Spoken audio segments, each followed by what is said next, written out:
तो part continue करते हुए पिछले यार का मैंने ज़्यादा लंबा लेक्चर चला गया था, जिसके कारण मैंने बीच में उसको काट दिया था। ये ज़्यादा लंबा लेक्चर होगा तो उसको हम काट दिया करेंगे बीच में। मैं चाहता नहीं हूँ एक लेक्चर ज़्यादा लंबा पड़ा उसके लिए, ठीक है। तो हम बात कर रहे हैं इस तरीके से। इसके अब और ड्रग्स के बारे में बातचीत करते हैं। तो अगली ड्रग आती है हमारी हाइड्रोजीन।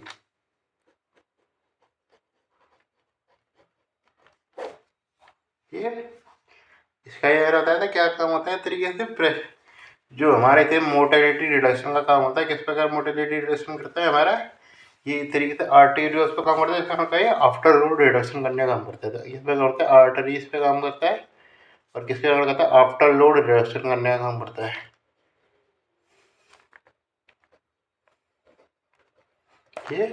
ये किसका काम हो गया, हाइड्रोजीन का। ये ड्रग कहाँ पर यूज करेंगे इसको, सीवियर हाइपरटेंशन में यूज करता है, हार्ट फेलियर में यूज करता है। यूज के नाम हार्ट फेलियर में यूज जाती है। इसके अलावा सीवियर हाइपरटेंशन होगी, सीवियर बात कर रहा हूँ, इमरजेंसी की बात नहीं कर रहा, सीवियर हाइपरटेंशन हुई। और हाँ यूज करेंगे इस तरीके से, तो प्रेगनेंसी में भी यूज कर सकते हैं। तो इस तरीके से हाइपरटेंशन इन प्रेगनेंसी जो होती है, इसमें मैंने बताया था। तो कौन सी बताई थी मैंने, नेफेडेपिन वैसे हाइड्रोजीन का भी उपयोग कर सकते हैं हाइपरटेंशन इन प्रेगनेंसी। तो यूज वगैरह हमने बात ले लिए। मेन चीज़ याद रखना है इसके एडवर्स इफेक्ट। एडवर्स इफेक्ट क्या रहता है हमारा, जो कंपल्सरी टैकीकार्डिया देखने को मिल जाता है।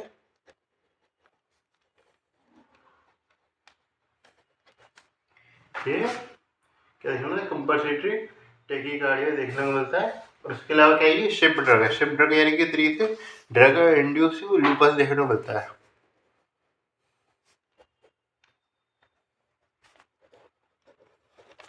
शिफ्ट ड्रग में बताऊंगा लास्ट में कि कौन कौन सी होती है ये। फिर आते हैं हमारे अलग अलग अगली ड्रग मिनोक्सिडिल। मिनोक्सिडिल का मैं बता दूं, जो मेन जो उपयोग होता है इसका एलोपेशिया, एंड्रोजेनिक एलोपेशिया में इसकी ड्रग ऑफ चॉइस रहती है ये। लेकिन यहाँ पे इसका उपयोग किया जा सकता है। ये क्या एक्शन रहता है मिनोक्सिडिल का, ये पोटेशियम चैनल ओपनिंग करने का काम करता है, वेसोडाइलेशन का काम है। पोटेशियम चैनल ओपनर है और एक तरीके से वेसोडाइलेशन करने का काम कर रहा है। फार्माकोलॉजी में बिल्कुल एक जगह यहीं पे पढ़ते हुए मिलेंगे, इसलिए मैं इसको बता रहा हूँ, वरना वैसे तो इसे बताने लायक है नहीं है। एंड्रोजेनिक एलोपेशिया में भी होता है हमें। फिर उसके आते हैं हमारी ऑर्डर आती है हमारी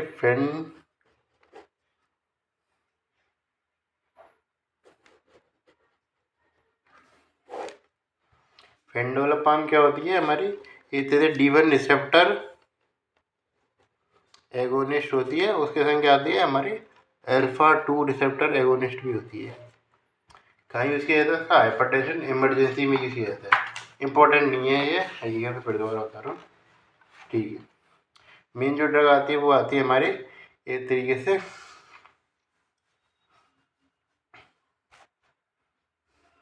नाइट्रोपोसाइड। और उसके अलावा मेन जो ड्रग आती है वो हमारी आती है नाइट्रेट आती है। नाइट्रेट के बारे में बात कर लेते हैं, तो लास्ट में बात कर लेते नाइट्रेट को। और मुझे सॉरी भी नहीं आ रहा है किसके बारे में बात करें, तो नाइट्रेट के बारे में बात कर।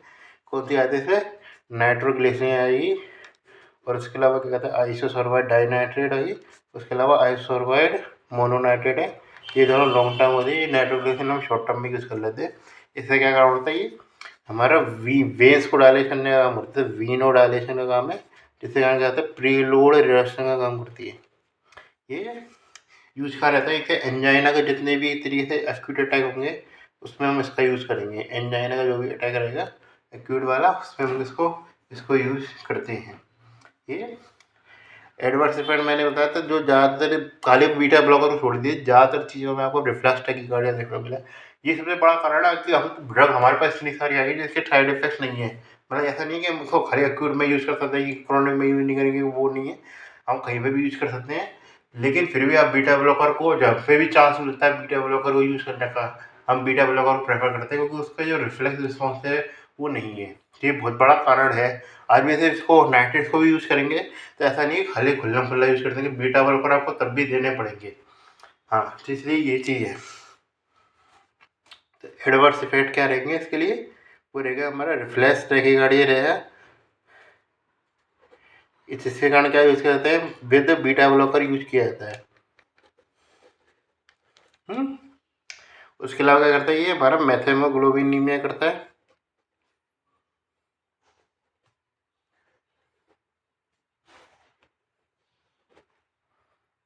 इसके अलावा हाइपोटेंशन, फ्लैशिंग, हेडेक, ये मेन चीज इसमें याद रखने को मंडे डी याद रख सकते हैं। ये मंडे डी किस चिड़िया का नाम है, जो वहाँ की सारी इंडस्ट्री जो होती है, यहाँ पर नाइट्रोस वगैरह का यूज़ किया जाता है, तो वहाँ का क्या होता है, इसके लिए टॉलरेंस बिल्ड हो जाती है। और टॉलरेंस बिल्ड होने के कारण क्या होता है कि नॉर्मल केस में तो असर नहीं दिखेगा, टॉलरेंस बिल्ड हो गई तो नाइट्रेट का एक्सपोजर हो कोई असर नहीं दिखेगा। लेकिन क्या है कि जब वो अब तरीके से आदमी संडे को छुट्टी रहेगी, तेरी फैक्ट्री में या सब जगह छुट्टी रहती है मंडे संडे को, तो संडे की छुट्टी जब भी रहेगी तो उसमें क्या है कि वो टॉलरेंस है तरीके से खत्म हो जाएगी, एक्सपोजर तब तक नहीं हो रहा तो टॉलरेंस है ना, एक्सपोजर खत्म हो गया, टॉलरेंस भी खत्म हो गई, तो फिर क्या है कि एक तरीके से जब भी उसका एक्सपोजर होता है तो वो का एक तरीके से बहुत ज़्यादा एक तरीके से उसमें सिम्टम आपको देखने को मिलते हैं। एक तरीके से नाइट्रेट का फिर एक्सपोजर जो होता है वो सहन नहीं कर पाता आदमी। ये चीज़ है ना, ठीक है, आप समझ गए चीज़ों को। एक तरीके से उस पर तो टॉलरेंस बिल्डअप हुई थी, लेकिन क्या है कि अब क्या है कि एक तरीके से वो ड्रग इंटरेक्शन उसके क्या क्या होता है,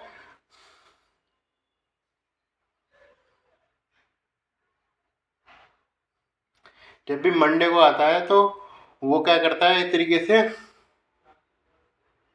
टैकीकार्डिया जो मतलब रिफ्लेक्स टैकीकार्डिया, डिजीनेस वगैरह जो होती है उनको देखने को मिल जाती है।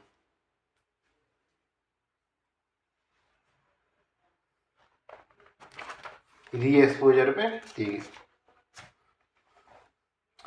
कॉन्ट्रा इंडिकेशन की बात करते चले तो क्या आता है कॉन्ट्रा इंडिकेशन इसके, इसका कॉन्ट्रा इंडिकेशन की बात करते हैं, राइट वेंट्रिकल इंफेक्शन में इसको यूज नहीं कर सकते।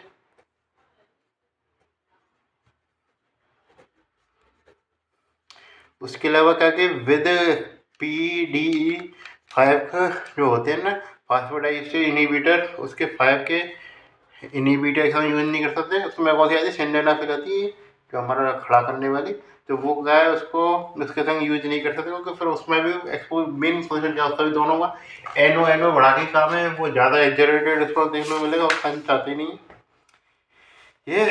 और इस तरीके से पल्मोनरी हाइपरटेंशन में भी यूज हो जाता है, सही चीज़ ध्यान रखना। इंजाइना तो सब याद रखते हैं, पल्मोनरी हाइपरटेंशन में भी यूज किया जाता है, किसका, इस तरीके से हमारे नाइट्राइट्स का। ठीक है, तो सीरीज से हमारा हो गया इसका काम। लास्ट में आते थोड़ा सा मिक्सड वाले पे।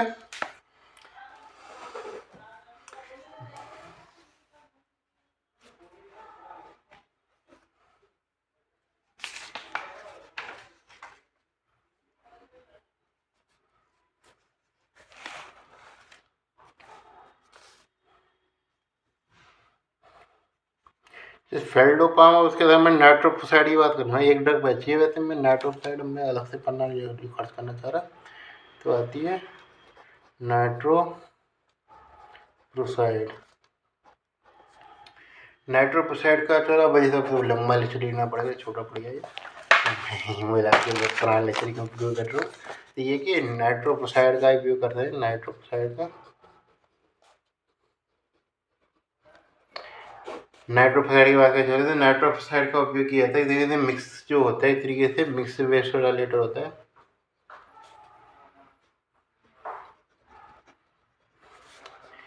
जिसमें क्या करता है आर्टरीज और वेंस दोनों पे एक तरीके से इसका सेम काम रहता है, दोनों जगह एक तरीके से उसको डेलिनेशन करने का काम करता है, जो आर्टरीज हुई या हमारी वेंस हुई ये। फिर हम हमारा आता है सबसे important topic angiotensin converting enzyme, angiotensin receptor blocker, उसके इनहिबिटर, जो कि तरीके से लास्ट टॉपिक ही रहेगा, भले ये छोटा लेक्चर हो कि हम कंटिन्यूशन में ले रहे हैं, मतलब किसी टेक्निकल कारण के लिए गाइड बंद हो गया था बीच में, ठीक है।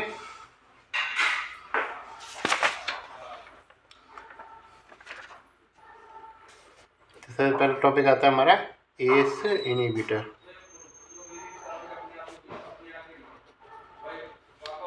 एस इनहिबिटर्स क्या करते हैं तरीके से, वो करते हैं हमारे एंजियोटेंसिन कन्वर्टिंग एंजाइम को इनहिबिट करते हैं, जिसके कारण क्या हुआ था GFR जो होती है तेजी से वो घट जाती है। तो क्या करते हैं, हमारी GFR जो होती है उसको घटाने का काम करते हैं। और GFR घटाने के अलावा क्या कहते हैं हमारा,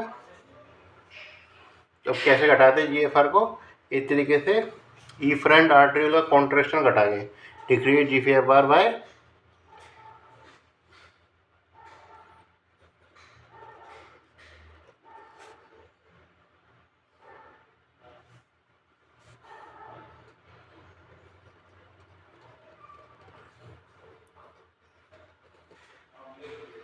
यदि इफरेंट आर्टेरियल कॉन्ट्रैक्शन नहीं होगा, ज़्यादा से ज़्यादा जो है इस तरीके से वो हमारा तो लॉस होगा, इस तरीके से वाटर का, इस तरीके से मतलब मूत्र में ज़्यादा लॉस होगा। और क्या है कि इस तरीके से हमारा वाटर रिटेंशन नहीं होगा और ज़्यादा से ज़्यादा जो लोड है इस तरीके से वो कार्डियक पे इस तरीके से वो कम आएगा, उतना नहीं आएगा ये। उसके अलावा मैं बताऊँ तो इसका एक अलग इससे होता है, जैसे साइड इफेक्ट्स आते हैं हमारे ब्रेडिकाइनिन रिलीज होना।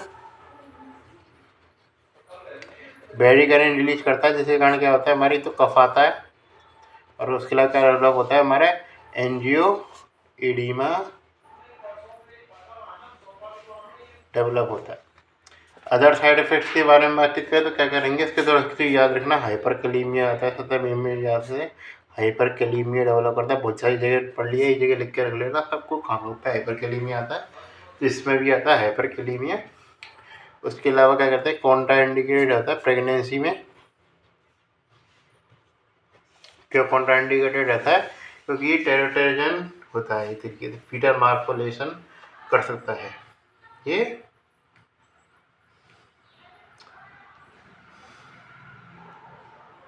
इसके अलावा क्या कर सकता है हमारे ये बायलेटरल रीनल आर्टरी स्टेनोसिस कर सकता है ये।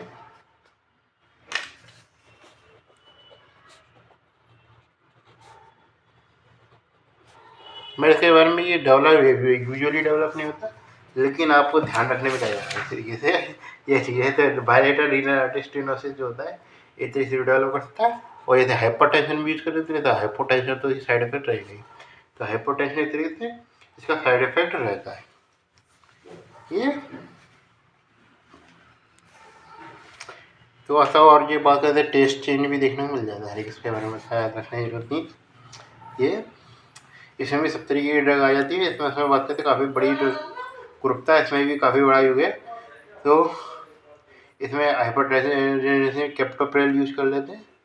उसके अलावा क्या कहते हैं, एंजाइना में भी यूज़ किया जाता है, मैं बताता है डिक्रीज मोर्टेलिटी होती है, उसमें भी इसका यूज़ किया जाता है। एंजाइना के केस में बात करके चले खासतौर, और कंजेस्टिव हार्ट फेलियर में भी दोनों जगह एस इनहिबिटर जो होते हैं हमारे इस तरीके से डिक्रीज मोर्टेलिटी का काम करते हैं। इसके लिए जैसे यूज बात करें चलें, यूज़ क्या रहता है हमारा, डिक्रीज मोर्टेलिटी का काम रहता है। किस में यूज़ कर सकते हैं, एंजाइना में यूज़ कर सकते हैं, मोर्टेलिटी वहाँ पर कम करनी होती है। उसके अलावा क्रॉनिक जो कंजेस्टिव हार्ट फेलियर जो होता है उसमें भी यूज कर सकते हैं। तो दोनों जगह हमको मोर्टेलिटी घटानी होती है।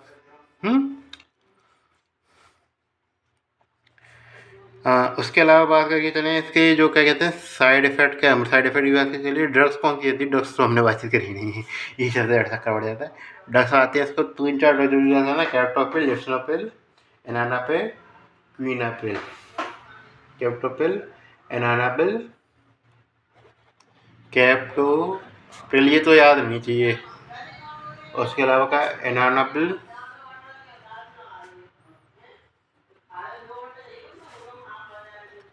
लिस्नोप्रिल, उसके अलावा रेमीप्रिल। ये काफ़ी नाम इसके मतलब काफ़ी सारे उपयोगी ड्रग हैं, इसलिए इसके आपका नाम पता होने जरूरी है ये। फिर आते हैं एंजियोटेंसिन रिसेप्टर ब्लॉकर। सेम है एक तरीके से, यहाँ पे एंजियोटेंसिन कन्वर्टर एंजाइम को ब्लॉक नहीं कर रहा है, सीधे एक तरीके से हमारा एंजियोटेंसिन डायरेक्टली ब्लॉक कर रहा है किसको, हमारे एंजियोटेंसिन रिसेप्टर। एंजियोटेंसिन 2 के लिए जो रिसेप्टर होता है एंजियोटेंसिन 2 लेता है, एंजियोटेंसिन 2 को जो होता है सीधे डायरेक्टली ब्लॉक कर रहा है, जिसके कारण क्या होता है वहाँ पे सीधे इफेक्ट आ रहा है। इसके कारण क्या जाता है, इसमें इफेक्ट का अंतर क्या देखने को मिलता है, नो कफ और क्या कहता है एंजियोएडिमा नहीं देखने मिलता है। तो कफ और एंजियोएडिमा दोनों चीज़ें हैं वो नहीं देखने को मिलते, क्योंकि इस तरीके से ब्रेडिकाइनिन जो होता है उसका लेवल इंक्रीज है वो नहीं होता है। ये एक मैंने बताया नहीं, इसका उपयोग में थोड़ा मतलब देखें तो हाइपरटेंशन बता दिया, हार्ट फेलियर बताया था। उसके अलावा मैं बताऊँ डायबिटिक नेफ्रोपैथी में भी यूज कर लेते हैं। इसका यूज के नाम पे डायबिटिक नेफ्रोपैथी में भी यूज किया जा सकता है। ये इसकी बात करें, इसका भी एक तरीके सेम ही उपयोग रहेगा। एक तरीके से क्रोनिक किडनी कंडीशन जो हुई, हाइपरटेंशन, हार्ट फेलियर हुआ, सब जगह इसका उपयोग किया जा सकता है। जिसमें क्या कि तरीके से इंटॉलरेंस हुई यदि कफ और एंजियोएडिमा को, तब हम इसको यूज़ करते हैं। ज़्यादातर आज के तरह में तो इसको ही दे देते हैं जो हमारे याद ज़्यादा आगे से लोसार्टन और एमिलोडिपिन इसके तरीके से ये कॉम्बिनेशन यूज किया जाता है। तो लोसार्टन का नाम तो पता ही होना चाहिए ड्रग्स के नाम पे, कौन से कहते हैं लोसार्टन। उसके अलावा और कौन सी ड्रग पता होनी चाहिए, लोसार्टन, टेलमिसार्टन,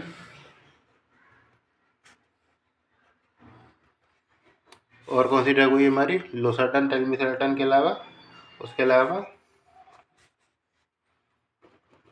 ओल्मिसार्टन, केडेसार्टन, ये तरीके से ड्रग हुई हमारी तरीके से एंजियोटेंसिन रिसेप्टर ब्लॉकिंग से जुड़ी हुई।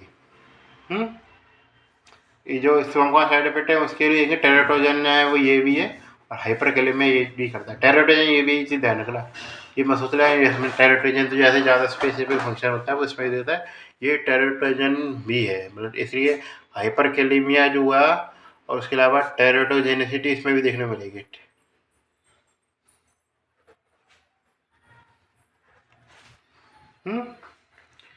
फिर आती है हमारी लास्ट तक आती है वो एलिस्किरिने क्या आती है वो डायरेक्ट रेनिन इनहिबिटर होती है। डायरेक्ट रेनिन इनहिबिटर ये यूज करेगा, हाइपरटेंशन में रहेगा। एडवर्सफेट क्या रहेंगे एक तरीके से हाइपरकैलेमिया कर सकता है, इसके अलावा हाइपोकैलेमिया कर सकता है, हाइपर यूसीसी में GERD। इसके अलावा ये कहते हैं इसी तरह का नाम याद रखना चाहिए, एलिस्केरिन क्या है डायरेक्ट रेनिन इनहिबिटर है, बाकी ऐसा कुछ खास जानने को उसमें स्पेसिफिक है नहीं।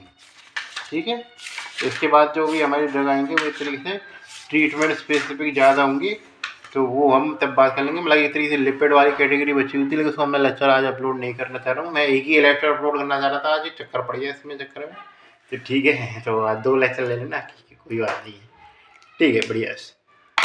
चलो मैं थोड़ा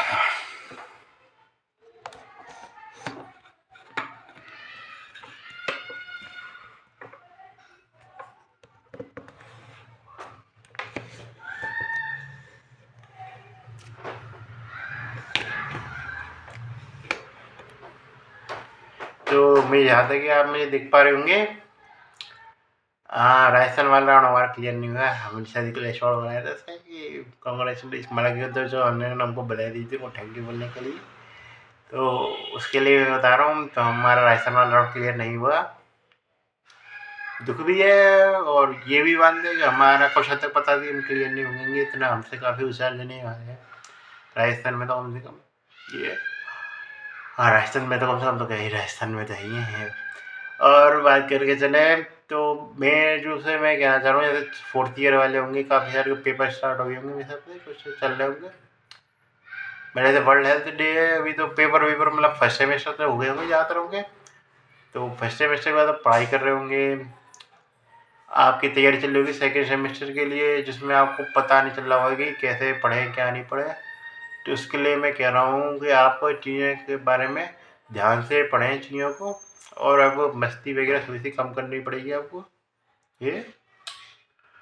और ये चीज़ आप सोचना मत कि आप फेल हो जाएंगे, आसानी से पास होते हैं। बस ये कि आप कोई बकचोदी मत करना कि एब्सेंट हो रहे हैं बहुत ज़्यादा, या इस तरीके से एग्ज़ाम में फेल होने वाली, मतलब कि देखिए उल्टा ही एग्ज़ाम लिख के आ रहे हैं, ऐसा कुछ भी मत करना। खासकर जो इस तरीके से इंपॉर्टेंट आता है, तो मैं राजस्थान RVHS से जुड़ा हुआ हूँ, तो वहाँ पे खासकर काफ़ी आते हैं कारण वाले क्वेश्चन की तरीके से एक्सप्लेनेशन 5-5 नंबर के काफ़ी सारे आते हैं कि एक्सप्लेन ये क्यों होता है, एक्सप्लेन ये क्यों होता है, फलाना ढिमकाना, काफ़ी सारे क्वेश्चन आए थे पिछली बार भी। तो उसको याद रखें, इम्पोर्टेंट क्वेश्चन जो होते हैं वो आपको पूछ सकते हैं और इम्पोर्टेंट क्वेश्चन पे फोकस ज़रूर करना है। यूनिट को दरकिनार मत करने ना, मैं कह रहा हूँ, क्योंकि काफ़ी बार मैंने देखा कि काफ़ी पूरी की पूरी यूनिट को दरकिनार कर दिया जाता है, ध्यान ही नहीं देते किसी यूनिट पे कि मतलब ही नहीं है, छोड़ दी हमने यूनिट, हमारे लिए तो है ही नहीं यूनिट। काफ़ी बार मैंने देखा है ये, जैसे हमारे टाइम पे एंडोक्राइन वाली यूनिट थे, काफ़ी सारे दरकिनार कर दी थी। तो उसमें बता दो, उसमें मतलब आप पूरी कवर नहीं कर रहे हैं, लेकिन कम से कम आपको इंपॉर्टेंट एक्सपर्ट तो पता होना चाहिए ना।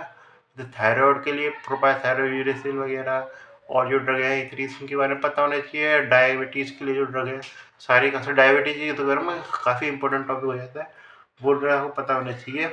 उसके अलावा आपको कुछ भी टर्मिनोलॉजी है वो भी पता होनी चाहिए, खासकर ये नहीं कार्डियक फेलियर में सीधा से ड्रग पूछना स्टार्ट कर देगा, हो सकता है क्वेश्चन घुमा दे। जैसे मैं कार्डियक फेलियर को भी एक्सप्लेन करूँगा, कार्डियक फेलियर को एक्सप्लेन करूँगा, उसके आधार पर इस तरीके से ड्रग्स भी एक्सप्लेन होंगे। तो उसमें ये चाहिए कि इसे क्वेश्चन घुमा सकता है, क्लिनिकल केस ऐसा नहीं कि जरूरी है हमेशा कि वो सीधा सीधा दे देगा, वो टेढ़ा घुमा सकता है, क्योंकि वो तभी वो क्लिनिकल केस है, वरना तो वो थ्योरेटिकल क्वेश्चन बन जाता है। ये चीज़ मैं कह रहा हूँ। उसमें ड्रग्स के नाम पे कभी यूजेज जो होती है, जैसे मैं पर्सनली जब भी पढ़ता था, मैं यूजेज के पीछे बहुत ज़्यादा भागता था कि कहाँ यूज है, डिफरेंट कुछ जगह फ़ायदेमंद भी होते थे ड्रग्स के नाम याद रखने में। जैसे हाइपरटेंशन, इमरजेंसी में कौन सी ड्रग होती है, इमरजेंसी में कौन सी, प्रेगनेंसी में कौन सी यूज होती है, इसको याद रखने में काफ़ी सारे ड्रग्स के नाम भी याद आए थे। लेकिन फिर भी मैं कह रहा हूँ कि आपको ड्रग्स पे उतना नहीं भागना है, मैं ड्रग्स के यूज पे उतना नहीं भागना है। मेन आपको फोकस करना है इस तरीके से एडवर्स इफेक्ट पे, इसका जो मैकेनिज्म एक्शन है उस पर फोकस करना है, और एक तरीके से ड्रग्स के नाम याद रखने पर फोकस करना है, वो उस पर ज़्यादा इंपॉर्टेंट है। क्योंकि लास्ट में मैंने देखा है, मैं पर्सनली एक्सपीरियंस किया था कि हम याद तो 5-6 करते हैं, लेकिन लास्ट में 1-2 याद रहती है। तो उस ग्रुप की दूसरी या 1 या 2 के बाद तीसरी आती है, तो उसमें हमारा पूरा सट्टा-वट्टा गुल हो जाता है। तो ये चीज़ को देखने में मिलती है। तो ऐसा कुछ नहीं है, काफ़ी सारे स्टीरॉइड्स वगैरह के नाम होते हैं, काफ़ी बार याद नहीं रहते हैं काफ़ी सारे। ये मतलब स्टीरॉइड्स की कैटेगरी में काफ़ी सारी और ड्रग भी होती हैं, जिसके कारण आपको नाम याद नहीं रहते, मतलब इक्का दुक्का जो फेमस होती है बार बार आ रही होती है, जैसे मेडिसिन में 1-2 ड्रग ही घूम रही होती है, जैसे आईवी 25 और घूम रही है, और ये तो याद होगा। अब बंसी हकीकत में मेडिसिन में आगे बात पूछो, मैं अपने स्टूडेंट संकेत से पूछूंगा ना, बंसी में कौन सी कैटेगरी, तो प्रोपायनोल ये कौन सी ड्रग है, किसी को पता ही नहीं होगा।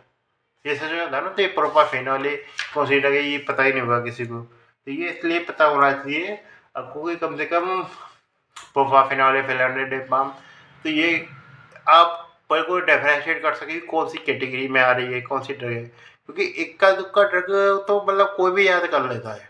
हकीकत में ये तो ये पता होनी चाहिए कि स्पेशलिटी की आपने फार्माकोलॉजी पढ़ी है, क्योंकि आप नहीं भी पढ़ते तब भी आपको डेली रूटीन में ड्रग याद होंगी ना।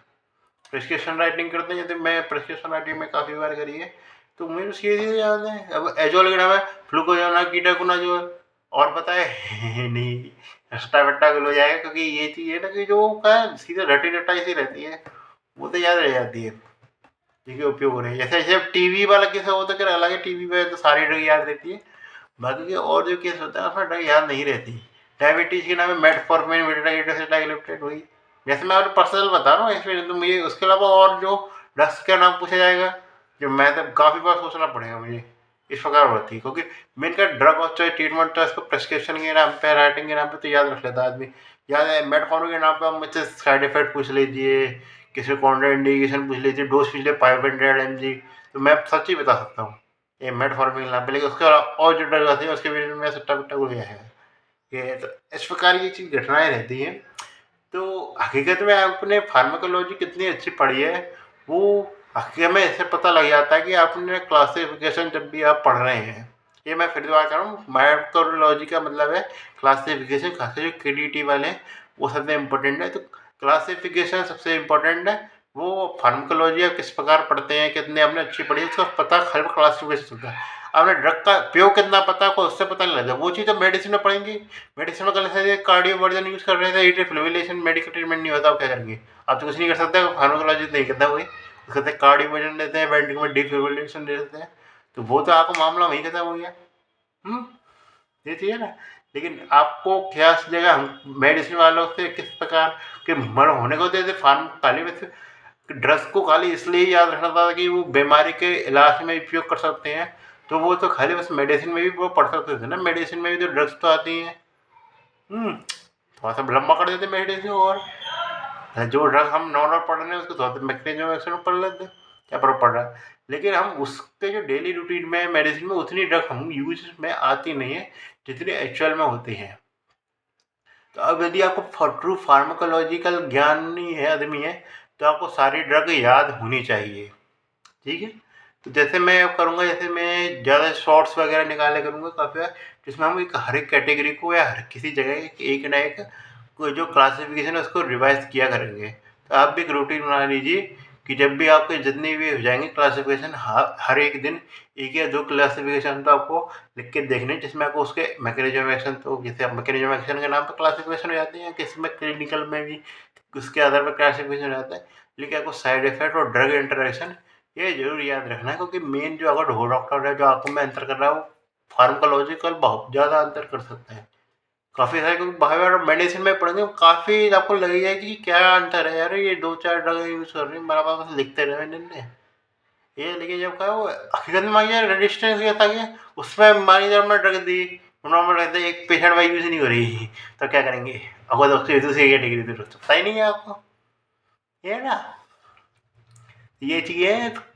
तभी आपको फार्माकोलॉजिकल ज्ञान है वो इम्पोर्टेंट है, ये खाली प्रैक्टिस के लिए इम्पोर्टेंट नहीं है फार्माकोलॉजिकल। फार्मेटा आप मेडिसिन के नाम पे करते हैं, लेकिन आप मेडिसिन की प्रैक्टिस को कितना बढ़ा सकते हैं और कितनी आपकी एक्यूरेसी रहेगी मेडिसिन की प्रैक्टिस में। क्योंकि मान के चले आपको इंटरेक्शन पता रहेंगे तो आप सही से पता कर पाएंगे ना कौन से ड्रग नहीं। मान के चले आप जो नॉर्मल ड्रग्स लिखते थे उसका किसी के साथ इंटरेक्शन हो रखा है किसी से, तब आप क्या करेंगे, तो करना पड़ेगा चेंज, ये है ना।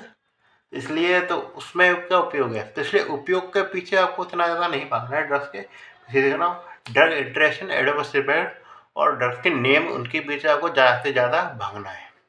ड्रग के क्लासिफिकेशन हुआ नेम्स का मतलब ड्रग के क्लासिफिकेशन के पीछे ज़्यादा से ज़्यादा भागना है। तो ये मतलब इतने इसमें लेक्चर पढ़ाना चाह रहा हूँ मैं, तो छोटा लेक्चर अपलोड करना मैंने करता नहीं है। तो ये कि हालांकि मैं चाह रहा था कि ढंगा सा लेक्चर मत 10-20-50 1 मिनट का ढंगा सा अपलोड किया जाए, लेकिन चक्कर पड़ गया, बीच में बंद हो गया कैमरा मेरा, तो ये चाहिए। अब होने की वजह से हमारी लिपिड वाली ड्रग आती हैं, तो ये वो कैटेगरी चाहिए, उसके बारे में हम बाद में ही बात करेंगे। तो ये चाहिए, तो उसमें हम हकीकत में तो ये एक तरीके से हमारा जो एक तरीके से कोर्स था कि उनमें ड्रग्स के बारे में जानकारी देनी थी, वो मैंने आपको दे दी। अब मैं हमसे ट्रीटमेंट के बारे में बात करें जो करेंगे, एंजाइना वाली ड्रग हुई है, जैसे एम आई वगैरह जो एंजाइना ड्रग हुई थी, एंजाइना मान लीजिए, एम आई में तो खैर खांसी से हम PCI पे कट जाते हैं। तो एंजाइना ड्रग हुई है, इस तरीके से हमारे कार्डिक फेलियर के लिए ड्रग हुई, एक तरीके से आती है हमारी हाइपरटेंशन के लिए ड्रग हुई सबसे इंपॉर्टेंट में। तो उसके बारे में खांसी कैसे कैसे ड्रग हम यूज़ कर रहे हैं उसके बारे में हम आगे चल के पढ़ेंगे। जब हम इस तरीके से उसके बारे में मैं उनको पढ़ाऊँगा कि क्या क्या कंडीशन होती है, कैसे कैसे डेवलप हो रही है, फिर हम उसके बारे में ट्रीटमेंट के रूप में ड्रग्स को पढ़ेंगे क्लासिफिकेशन के नाम पे, ठीक है। तो बेस्ट ऑफ लक आपको। दो एक या दो लेक्चर ही लिए ना मैंने 2 ही लेक्चर मान लीजिए, इसमें जो भी ड्रग आ रहे हैं उनको लगातार आपको रिवाइज करते रहना है। बाकी तो उसमें उपयोग के नाम पे तो बस यही ड्रग है, घूम के वही आती रहेंगी, तो उसको उपयोग करके आपको रिवाइज करते रहना है। रिवाइज आपको होता रहेगा, आपको चीज़ें याद रहेंगी।